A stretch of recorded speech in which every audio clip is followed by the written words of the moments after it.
किसान भाइयों नमस्कार। आज इस किसान पाठशाला में आपका स्वागत है। कुछ किसान भाई हमारे कृषि के वीडियो पहले भी देखते रहे हैं और मेरा मित्र एक ही उद्देश्य है कि अपने देश के जो 14.5 करोड़ किसान हैं वो उनके चेहरे पर मुस्कान कैसे आए, कृषि में जो उनकी आय है वो कैसे बढ़े और खेती में घाटा न होने पाए। हकीकत में देखते हैं तो कृषि घाटे का सौदा कभी था ही नहीं। कृषि तो वो विषय है जो संपूर्ण दुनिया को पालता है। इधर आज़ादी के बाद, हरित क्रांति के बाद हमारे देश में जो उत्पादन को बढ़ाने के कुछ कार्यक्रम अपनाए गए, मैं बेशक मानता हूं कि वक्त की ज़रूरत के अनुसार वो सब कुछ सही था,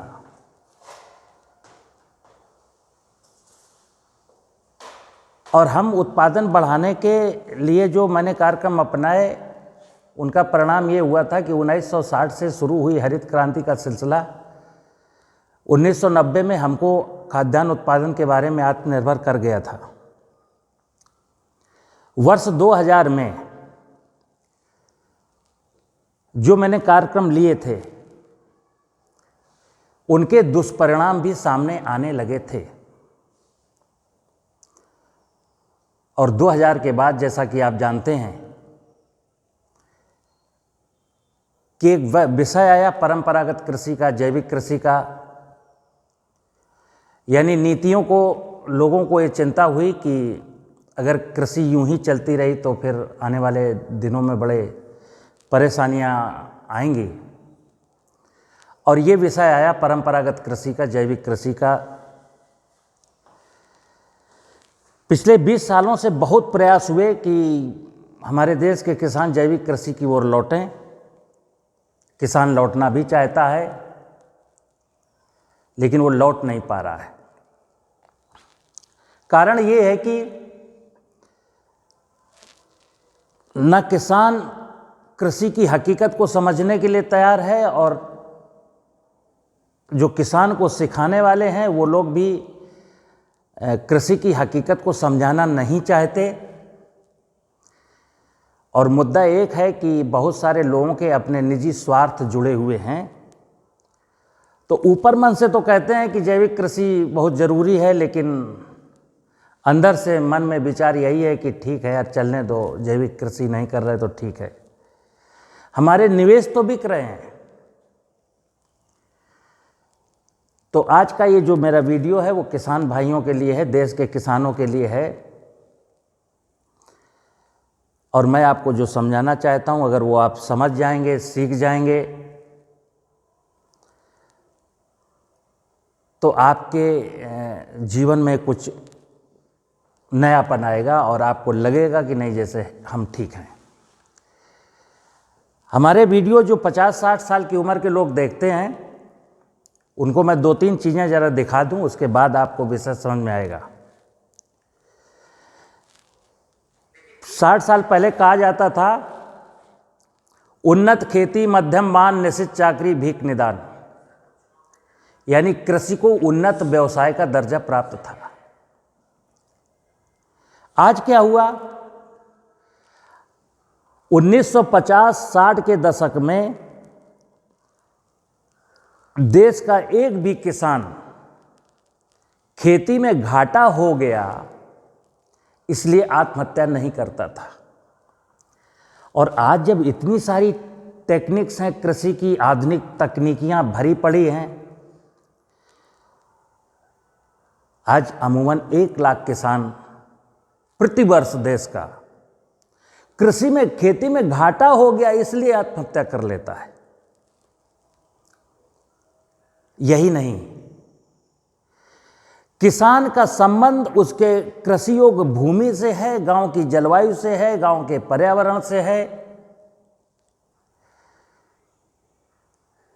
जहां वो खेती करता है उस जमीन की अगर किसान को घाटा हो जाए तो एक बार चलेगा, लेकिन हमारी जमीन को भी घाटा हो रहा है, हमारे भूगर्भ जल को भी घाटा हो रहा है,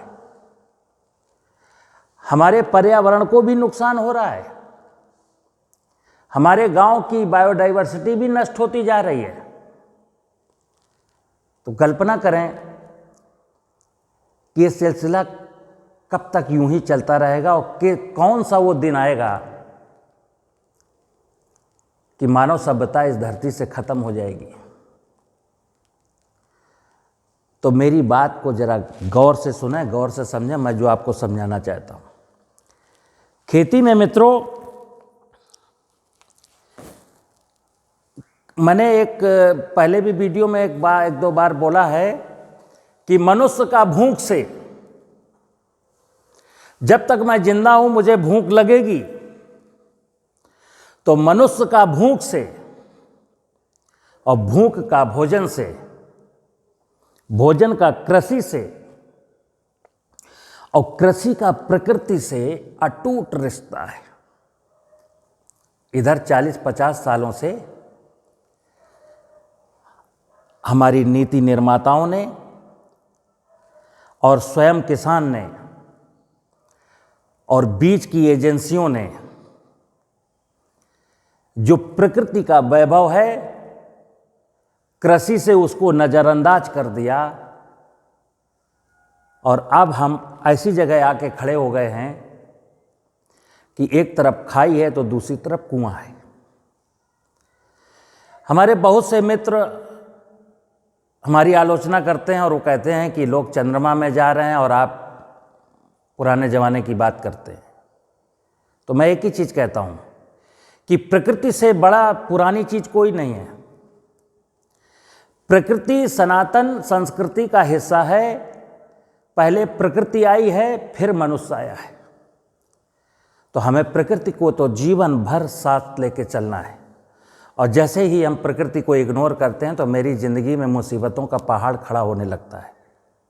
तो आज मैं प्राकृतिक संसाधनों और प्रकृति की बात करूंगा कि अगर आप ऐसा कर ले जाते हैं तो फिर से एक बार उन्नत खेती मध्यम बान। अभी देश के किसानों को, बहुत सारे किसान जमीन बेच करके शहर में शिफ्ट हो रहे हैं, अपनी ज़मीन को बलकट पे उठा दे रहे हैं। यानी अगर अवसर मिलता है कहीं दूसरी जगह से आमदनी का तो खेती हम छोड़ देते हैं। तो खेती बिकाऊ हो गई और खेती टिकाऊ होनी चाहिए, खेती सस्टेनेबल होनी चाहिए, क्योंकि हमारी आने वाली पीढ़ियों को भी यहाँ जिंदा रहना है। तो चलिए मैं प्रकृति समझाता हूँ। जिस दिन आपको प्रकृति को आत्मसात कर लेंगे तो हमारी खेती में कोई दिक्कत नहीं आएगी। खेती में पहला निवेश क्या है? पहला निवेश, कृषि का पहला निवेश है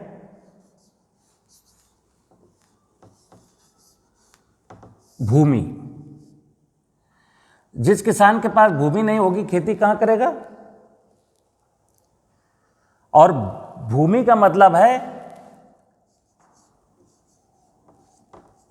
उर्वरता, भूमि की उर्वरता। अगर भूमि की उर्वरता अच्छी है फिर आपका बीज अच्छा है। तो चूंकि मां की कोख अच्छी है और फिर आपने अच्छा बीज डाला है तो जान लीजिएगा कि आपकी फसल का उत्पादन अच्छा होना ही है। फिर भूमि की अगर उर्वरता अच्छी है तो फिर आपको urea, DAP, potash, zinc, sulphur इनके चक्कर में नहीं पड़ना। और अगर ये भूमि की उर्वरता निरंतर गिरती जाएगी तो आप वर्ष दर वर्ष रासायनिक उर्वरकों का उपयोग ज़्यादा करते चले जाएंगे और आप घाटे में जाएंगे और ज़मीन भी घाटे में जाएगी। तो पहला निवेश है भूमि की उर्वरता, हमको सुधारनी ही है। दूसरा निवेश है जल। जल का मतलब होता है सतही जल।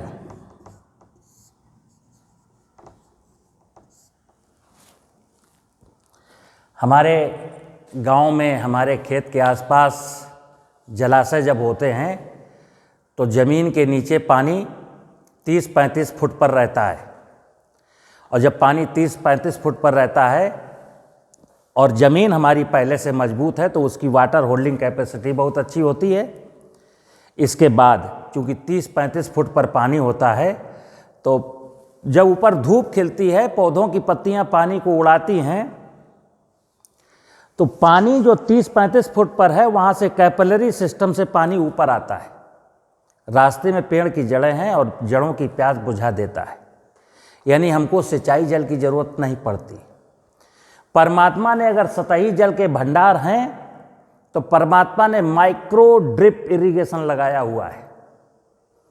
अगर ये भूगर्भ जल मेरा बहुत नीचे चला गया तो फिर आज टेक्नोलॉजी क्या कहती है, ड्रिप लगवा लो। ड्रिप तो परमात्मा ने लगाई थी, उस ड्रिप को मैंने खराब कर दिया और आप कहते हैं ड्रिप इरिगेशन। अब ड्रिप इरिगेशन में कितना पैसा बर्बाद होगा? तो पहला निवेश भूमि था, दूसरा निवेश जल था, और तीसरा निवेश है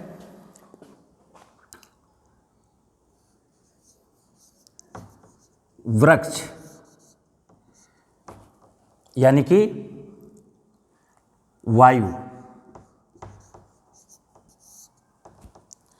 और इसी को मिला के हम क्या कहते हैं, जल वायु। और आपको याद होगा, आप लोग स्वतः इस बात को स्वीकार करते हो कि रबी की फसल बो दी और उसके बाद आपकी फसल बहुत अच्छी बेहतरीन निकल गई, तो आप कहते हो कि इस बार जलवायु ने मेरा साथ दिया और फसल को कोई क्षति नहीं हुई, उत्पादन भी अच्छा हुआ, दाना भी बोल्ड था। तो ये जो जल और वायु है ये एक है, अलग अलग कह लो चाहे एक कर लो। एक जब करते हैं तो जलवायु है, दूसरा जल है यानी सतही जल है, वृक्ष है यानी वायु है यानी जंगल।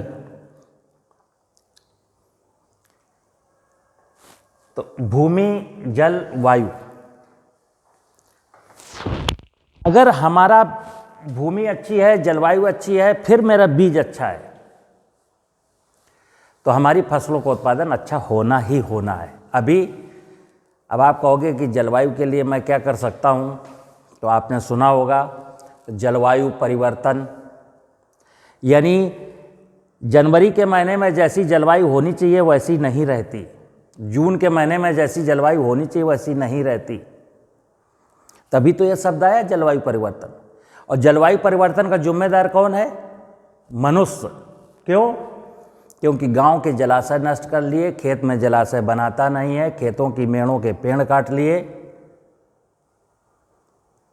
और जमीन में गहरी गहरी बोरिंग करके 300, 200, 150 फुट से पानी निकाल के धान बोता है। तो मेरा जो निवेदन है कि अगर ये अभी तो सतही जल मैंने खत्म किया और अभी भूगर्भ जल खत्म करने के प्रयास में हूं।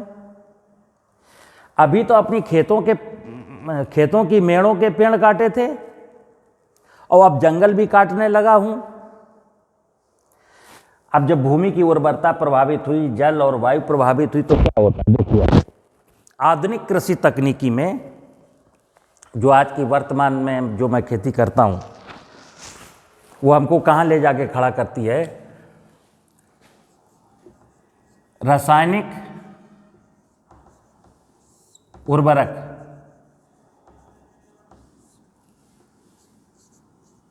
ट्रैक्टर,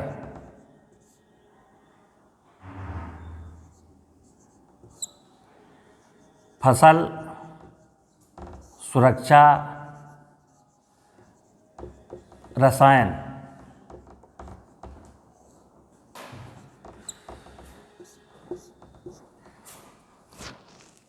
अभी हमारी हम खेती में इन चीज़ों पर ज़्यादा फोकस करते हैं।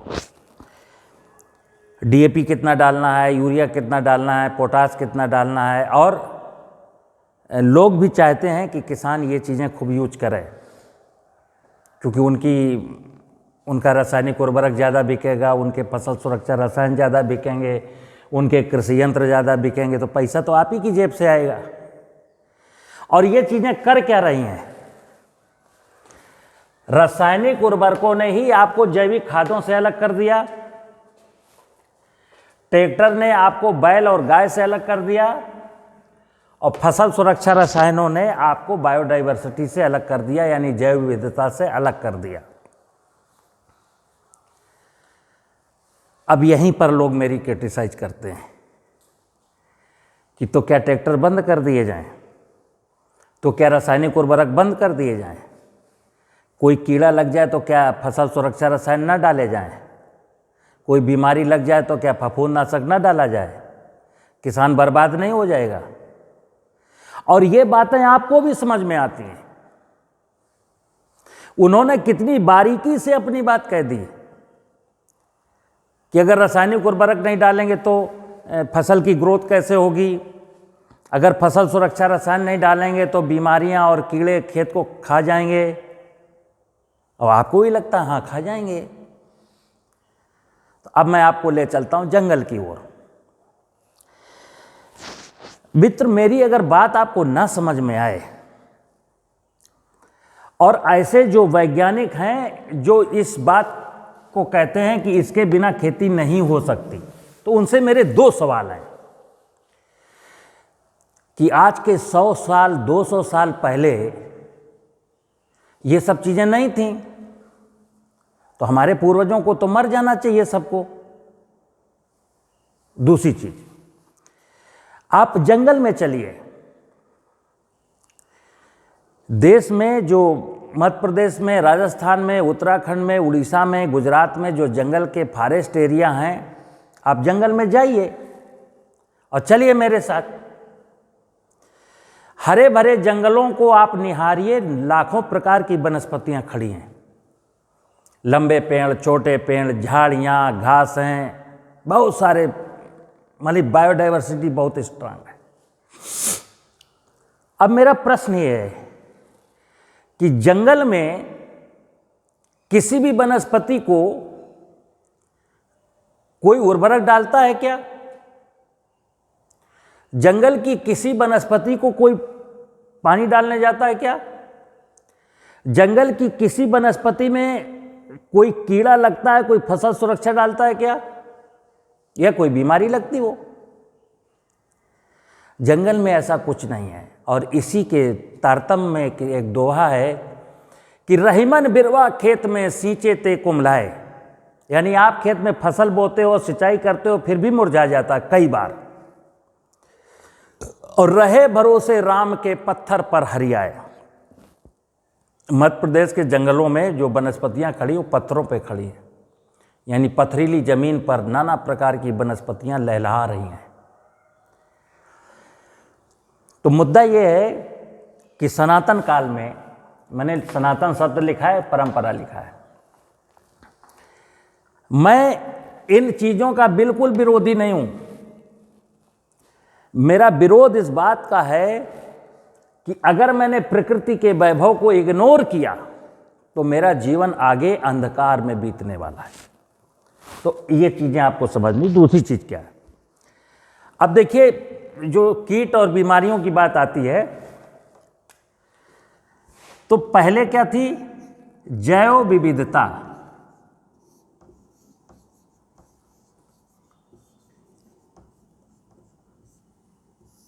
बायोडाइवर्सिटी। हमारे गांव में तालाब थे, तालाब में मेंढक थी, मछली था, कछुए थे और नाना प्रकार के जीव जंतु जलचर थे, क्योंकि तालाबों में गंदा पानी नहीं था, कोई केमिकल में नहीं बहाता था। गांव के आसपास खलिहान थे, खलिहानों में नाना प्रकार के पेड़ थे, तो तितली थी, मधुमक्खी थी और बहुत सारी चिड़ियां थीं। और खेत में, जमीन में जब ये फसल सुरक्षा रसायन में नहीं डालता था तो जमीन में नाना प्रकार के माइक्रो ऑर्गेनिज्म थे। केंचुआ था, केंचुआ तो दिखने वाला प्राणी है, और माइक्रो ऑर्गेनिज्म। तो जब जमीन में माइक्रो ऑर्गेनिज्म बेनिफिशियल रहते हैं तो प्रकृति का एक नियम है कि बैलेंस बना रहता है, यानी आपकी फसल में जो रोग फैलाने वाले जो विषाणु हैं उन पर ये माइक्रो ऑर्गेनिज्म नियंत्रण बनाए रखते हैं, कंट्रोल में रखते हैं। बीमारियां नहीं लगती, पहले नहीं लगती थी। आप याद करिए 60-70 साल पहले जब उत्तम खेती मध्यम थी तब बीमारियां नहीं लगती थी, आज बीमारियां लगती।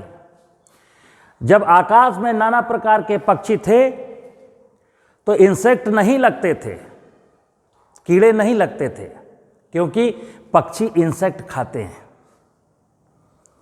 और तितली मधुमक्खी तो पर परागण की क्रिया में सहायक होते हैं।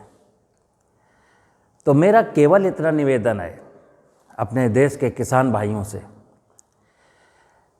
हमें ये सोचना है कि खेती निरंतर है और हमको जैसे मेरे पूर्वजों ने मुझको सौंपी थी वैसी मुझे अगली पीढ़ी को सौंप के जाना है। तो वर्तमान में तो लगता है कि मैं तो उनको ऐसा परिवेश सौंप के जाएंगे कि ज़मीन में वो जब चना बोएंगे तो चना उगेगा ही नहीं, ज़मीन के नीचे 300 फुट तक बोरिंग करेंगे पानी मिलेगा ही नहीं, न मेंढक है, न तितली है, न चिड़िया है, न मधुमक्खी है, कुछ है ही नहीं। तो कल्पना करना कि जब प्रकृति का वैभव नहीं रहेगा तो हम कैसे रहेंगे। एक दूसरी चीज़, जो लोग ये कहते हैं किसानों से, किसान भाई अपना आय को बढ़ाने के लिए उत्पादन बढ़ाइए, वो बहुत बड़े ठग हैं। यानी कितने प्यार से आपको मारते हैं। मार्केट में एक नियम है मांग और पूर्ति का। आपने उत्पादन बढ़ाने के चक्कर में बहुत सारे निवेश खरीदे, उत्पादन बढ़ा दिया, बाजार में मूल्य कम हो गया। तो मैं क्या कहता हूं किसान भाइयों से, उत्पादन बिल्कुल उत्पादन घटाने की बात नहीं कर रहा हूं, लेकिन उत्पादन बढ़ाने का लालच छोड़ करके प्राकृतिक संसाधनों के वैभव को सुधारने की ओर आगे चलेंगे तो जानते हो क्या होगा, आपकी फसल का वाजिब मूल्य मिलेगा, लागत कम हो जाएगी और दुनिया आपकी मुट्ठी में। मैं फिर बता दूं कि अभी क्या है, अभी किसान कमजोर हो गया, दूसरे लोग मजबूत हो गए। और जब किसान अपनी प्रकृति को सुधार लेगा, लागत कम लगाएगा, उत्पादन चाहे थोड़ा सा कम हो जाए तो हो जाने दीजिए, तब आपके आगे लोग गिड़गिड़ाएंगे। यानी आप ताकतवर होंगे और दूसरे लोग जो है आपके सामने नतमस्तक होंगे। अभी क्या है, कहने को तो कह देते हैं जय जवान जय किसान, और बात बात पर अन्नदाता किसान भाइयों को मेरा नमस्कार, मेरा प्रणाम